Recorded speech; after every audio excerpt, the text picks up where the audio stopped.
ಓಂ ಶಾಂತಿ. ಮುರಳಿಯ ಮುಖ್ಯ ಜ್ಞಾನ ರತ್ನಗಳು. ವಿಷಯ: ಆತ್ಮ ಅಭಿಮಾನದಿಂದ ಪಾವನ ಲೋಕದ ನಿರ್ಮಾಣ. ಮುಖ್ಯ ಸಾರಾಂಶ: ಸಂಗಮಯುಗದಲ್ಲಿಯೇ ಆತ್ಮ ಅಭಿಮಾನಿಯಾಗುವ ಪರಿಶ್ರಮ ಪಡಬೇಕು. ಈ ಯುಗದಲ್ಲಿ ಪತಿತದಿಂದ ಪಾವನ ಆಗುವ ಅವಕಾಶ ಸಿಗುತ್ತದೆ. ಸತ್ಯುಗ ಅಥವಾ ಕಲಿಯುಗದಲ್ಲಿ ಈ ಯೋಗ ಸಾಧನೆಯ ಕೆಲಸವಿರುವುದಿಲ್ಲ. ಪ್ರಶ್ನೆ: ಶ್ರೀಕೃಷ್ಣನ ಹೆಸರು ಅವನ ತಂದೆ ತಾಯಿಗಿಂತ ಹೆಚ್ಚು ಪ್ರಸಿದ್ಧವಾಗಿರುವುದಕ್ಕೆ?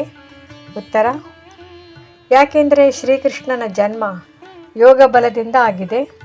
ಅವನ ತಂದೆ ತಾಯಿಯು ಯೋಗ ಬಲದಿಂದ ಜನ್ಮ ತೆಗೆದುಕೊಂಡಿಲ್ಲ.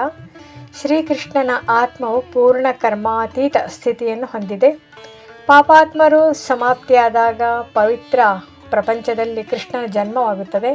ಆದ್ದರಿಂದ ಅವನ ಹೆಸರು ಜಗತ್ತಿನಲ್ಲಿ ಪ್ರಸಿದ್ಧ ಇದೆ. ಮುಖ್ಯ ಜ್ಞಾನ ರತ್ನಗಳು. ಪರಮಪಿತ ಪರಮಾತ್ಮ ಶಿವತಂದೆಯು 5000 ವರ್ಷಗಳ ನಂತರ ಬಂದು ಮಕ್ಕಳಿಗೆ ಜ್ಞಾನವನ್ನು ನೀಡುತ್ತಾರೆ. ಆತ್ಮ ಅಭಿಮಾನ ಪಡೆಯುವುದು ಪರಿಶ್ರಮದ ವಿಷಯ. ದೇಹಾಭಿಮಾನದಿಂದ ಪತಿತತನದ ಉಂಟಾಗುತ್ತದೆ. ತಂದೆಯ ನೆನಪಿನಿಂದ ಪತಿತರಿಂದ ಪಾವನರಾಗುತ್ತೇವೆ.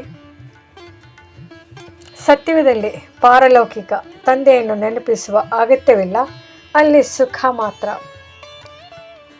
ಭಕ್ತಿ ಮಾರ್ಗದಲ್ಲಿ ಇಬ್ಬರು ತಂದೆಯರು, ಲೌಕಿಕ ಮತ್ತು ಪಾರಲೌಕಿಕ.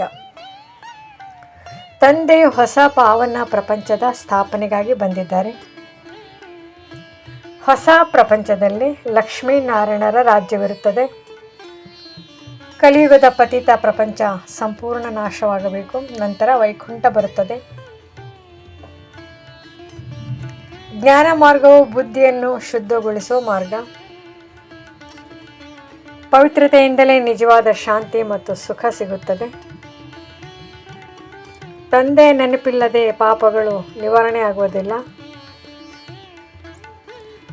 ಬ್ರಾಹ್ಮಣರು ದೇವತೆಗಳಾಗಲು ಪರಿಶ್ರಮ ಪಡಬೇಕು. ಇದು ಚಿಕ್ಕದಾದ ಲೀಪ್ ಯುಗ.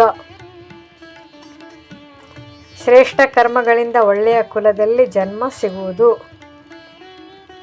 ನೆನಪಿನ ಯಾತ್ರೆಯಿಂದ ವಿಕರ್ಮಾಜೀತರಾಗುತ್ತೀರಿ. ಪವಿತ್ರ ಜೀವನವೇ ಸಫಲ ಜೀವನ. ಪಾಪದಿಂದ ಮುಕ್ತವಾದಾಗ ಆತ್ಮ ಪ್ರಕಾಶಮಾನವಾಗುತ್ತದೆ. ಹೊಸ ಪ್ರಪಂಚವು ಪೂರ್ಣ ಪವಿತ್ರ ಪ್ರಪಂಚ, ವೈಕುಂಠ. ಕರ್ಮಾತೀತ ಸ್ಥಿತಿ ಸಾಧನೆಗೆ ಧ್ಯಾನ ಮತ್ತು ಸೇವೆ ಅಗತ್ಯ. ಪ್ರತಿ ಆತ್ಮವು ಪರಂಧಾಮದಿಂದ ಬಂದು ಪಾತ್ರವನ್ನು ನಟಿಸುತ್ತದೆ. ಪರಿಶ್ರಮವಿಲ್ಲದೆ ವೈಕುಂಠದ ಪದವಿ ಸಿಗುವುದಿಲ್ಲ. ಕರ್ಮಯೋಗಿಯು ಕರ್ಮ ಮಧ್ಯದಲ್ಲೇ ಪ್ರಿಯತಮನ ನೆನಪಿನಲ್ಲಿರಬೇಕು. ಧಾರಣೆಗಾಗಿ ಮುಖ್ಯ ಸಾರ: ನೆನಪಿನ ಯಾತ್ರೆ. ಕರ್ಮ ಮಾಡುತ್ತಾ ಪ್ರಿಯತಮ ತಂದೆಯ ನೆನಪಿನಲ್ಲಿರಬೇಕು. ಇದೇ ವಿಕರ್ಮಾಜೀತವಾಗುವ ಮಾರ್ಗ. ಪರಿಶ್ರಮ ಮತ್ತು ಪವಿತ್ರತೆ. ಈ ಚಿಕ್ಕ ಸಂಗಮಯುಗದಲ್ಲಿ ಆತ್ಮ ಅಭಿಮಾನದಿಂದ ದೇವತೆಗಳಾಗುವ ಪರಿಶ್ರಮ ಪಡಬೇಕು. ಒಳ್ಳೆಯ ಕರ್ಮದಿಂದ ಒಳ್ಳೆಯ ಸಂಸ್ಕಾರ ಧಾರಣೆ ಮಾಡಬೇಕು. ವರದಾನ: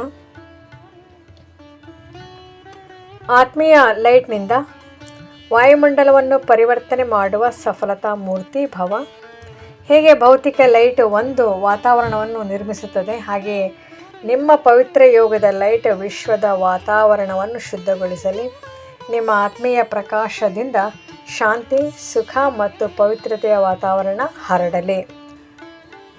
ಸ್ಲೋಗನ್: ವ್ಯರ್ಥ ಮಾತುಗಳಲ್ಲಿ ಸಮಯ ಮತ್ತು ಸಂಕಲ್ಪವನ್ನು ಕಳೆಯುವುದು ಇದು ಸಹ ಅಪವಿತ್ರತೆ. ಅವ್ಯಕ್ತ ಸೂಚನೆ: ಸ್ವಯಂ ಮತ್ತು ಇತರರ ಪ್ರತಿ ಮನಸ್ಸಿನಿಂದ ಯೋಗ ಶಕ್ತಿಯ ಪ್ರಯೋಗ ಮಾಡಿ. ಕಡಿಮೆ ಖರ್ಚು, ಹೆಚ್ಚು ಪ್ರಾಪ್ತಿ. ಸಂಕಲ್ಪ ಮತ್ತು ಸಮಯ ಎಂಬ ಖಜಾನೆಯನ್ನು ಸಂರಕ್ಷಿಸಿ ಯೋಗದ ಶಕ್ತಿಯಿಂದ ಅಲ್ಪ ಪ್ರಯತ್ನದಲ್ಲಿ ಮಹಾಫಲ ಪಡೆಯಿರಿ.